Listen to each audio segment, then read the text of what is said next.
दो जादू गुफाएं। गोपालपुर नामक गांव में सोनिया और सुमन नाम की दो सहेलियां रहती थीं। सुमन अपने माता पिता के साथ बहुत ही छोटी से मकान में रहती थी, वहीं सोनिया बहुत ही बड़े घर में रहती थी और बहुत अमीर थी। सुमन बहुत ही अच्छी और ईमानदार लड़की थी। सोनिया बहुत ही घमंडी और लालची लड़की थी, परंतु फिर भी वे दोनों बहुत ही अच्छे दोस्त थे। वे दोनों साथ में ही स्कूल जाते और साथ में ही घर आते। स्कूल से आने के बाद दोनों रोज शाम को पार्क में घूमने जाते थे। फिर एक दिन सुमन सोनिया से कहती है, सोनिया तुम्हें पता है हमारे गांव के बाहर वाले जंगल में कोई गुफा है और मैंने सुना है जो कोई भी उस गुफा में जाता है वो वापस लौट कर नहीं आता है। सुमन, ये सब कहने की बातें हैं, ऐसा कुछ भी नहीं है। चलो हम आज ही उस गुफा के पास घूमने जाते हैं। सोनिया, अच्छा तुम कहती हो तो चलते हैं। फिर अगले दिन सुबह सुबह सोनिया और सुमन उस गुफा की ओर घूमने चल पड़े थे। थोड़ी दूर चलने के बाद उन्हें दो जादुई नजर आता है। सुमन, देखा सोनिया, यहाँ दो गुफा है, हमें कौन से गुफे में जाना है? सोनिया, अरे मुझे क्या पता। सुमन और सोनिया दोनों ये सोच ही रही थी कि कौन सी गुफा में जाए, तभी वहाँ एक परी प्रकट हुई और कहती है, परी, हाँ हाँ हाँ, मैं इस जादुई जंगल में तुम दोनों का स्वागत है। और जैसे कि तुम देख सकती हो तुम्हारे सामने दो गुफा है, एक गुफा अच्छाई का और दूसरा गुफा बुराई का। अच्छाई के गुफा में जाओगी तो तुम्हें वहाँ एक वृद्ध महिला मिलेगी जो कई सालों से बीमार पड़ी है। उन्हें उनकी सेवा करनी होगी। और अगर बुराई के गुफा में जाओगी तो तुम्हें वहाँ ढेर सारा खजाना मिलेगा, परंतु याद रखना उस गुफा में एक नागिन रहती है और ये तुम पर निर्भर करता है तुम कौन सा मार्ग चुनती हो, अच्छाई का या बुराई का। हाँ हाँ हाँ, इतना बोलकर वो परी वहाँ से गायब हो जाती है। सुमन, सोनिया, हमें अच्छाई के गुफा में चलना चाहिए। वहाँ बेचारी बूढ़ी काकी कितने सालों से बीमार पड़ी है, हम उन्हें इस हालत में नहीं छोड़ सकते, हमें जाकर उनकी मदद करनी चाहिए। सोनिया, हाँ तुम ही जाओ अच्छाई के गुफा में, मैं तो बुराई के गुफा में जाऊंगी। सुना नहीं तुमने वो परी क्या कह कर रही है? बुराई के गुफा में हमें ढेर सारा खजाना मिल सकता है जो हमें माला माल कर सकता है। मेरी बात मानो, तुम भी मेरे साथ बुराई के गुफा में चलो। सुमन, नहीं सोनिया, मैंने बचपन से ही सीखा है कि हमें हमेशा अच्छाई के रास्ते पर ही चलना चाहिए। पैसों का क्या है, पैसे तो आज है और कल नहीं, परंतु हमारी अच्छाई हमेशा हमारे साथ रहती है। तुम्हें तो कुछ कहना ही बेकार है। मैं तो चली अपने बुराई वाले गुफा में, तुम भी जाओ अपने अच्छाई के गुफा में। इतना कहकर सोनिया बुराई के गुफा में चली जाती है और सुमन अच्छाई के गुफा में।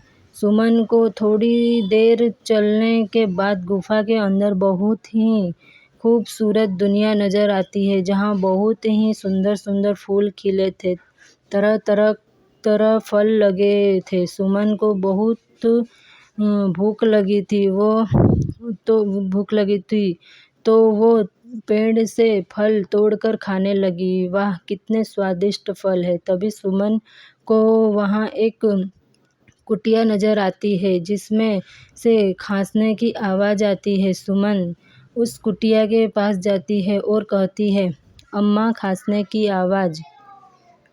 सुमन, मैं आ गई हूँ आपकी देखभाल करने, अब आप बहुत जल्दी ठीक हो जाएंगी। सुमन सच्चे मन से उस अम्मा की देखभाल में लग जाती है, दिन रात उनकी सेवा करती है। सुमन रोज कुटिया की सफाई करती है, झाड़ू लगाती है, पशु पक्षी को खाना खिलाती है और बहुत ही अच्छे से अम्मा का ख्याल रखती है। वहीं दूसरी तरफ सोनिया के बुराई के गुफा के अंदर जाती है। उसे बहुत ही अजीब और डरावनी दुनिया नज़र आती है। उसे बहुत ही डरावनी आवाज़ें सुनाई देती है। सोनिया खजाने की लालच में आगे बढ़ती रहती है। सुबह से शाम हो जाती है। सोनिया का बहुत भूख भी लग रही होती है। सोनिया उस परी ने कहा था कि यह खजाना है, पर मुझे दूर दूर तक तो कोई खजाना नज़र नहीं आ रही और भूख से मेरी जान जा रही है। फिर